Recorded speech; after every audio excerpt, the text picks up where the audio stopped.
Archa ota ziyoratgohi Samarqand viloyati Qo'shrabot tumani hududidagi o'ziga xos tabiat va ziyorat maskanlaridan biri hisoblanadi.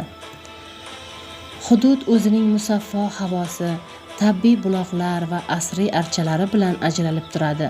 Bu yerda mahalliy aholi va ziyoratchilar uchun dam olish maskanlari tashkil etilmoqda.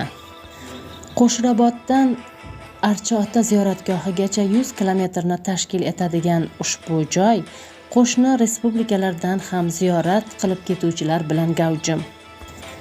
Ziyoratgohga borish uchun odatda Qo'shrabot tuman markazidan shimolga, ya'ni tog'li qishloqlar va asriy archazorlar tomon eltuvchi maxsus yo'lovchi transportlari yoki yo'l tanlamas avtomashinalardan foydalanish tavsiya etadi.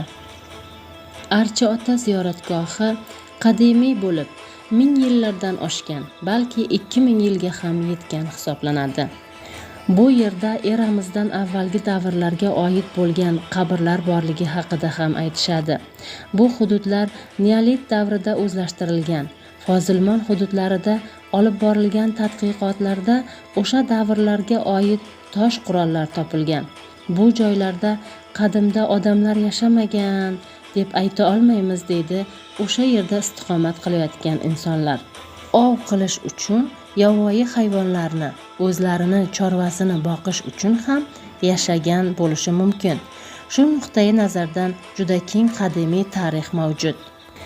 1737-yilda Yaponiyadan Yevropaga olib kelingan ushbu archa ko'chatlari keyinchalik esa O'rta Osiyoga olib kelinib, bizning O'zbekistonimizga ham olib kelishgan deyishadi.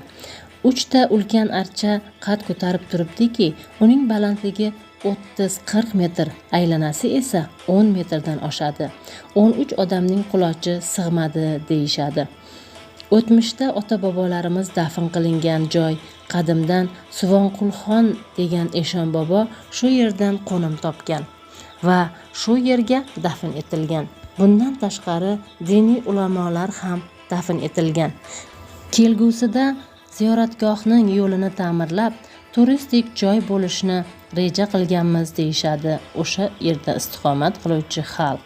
Har bir Nurotaga o'tib ziyoratga o'tadigan ziyoratchilar Archa ota ziyoratgohiga kirib o'tadilar. E'tiboringiz uchun rahmat.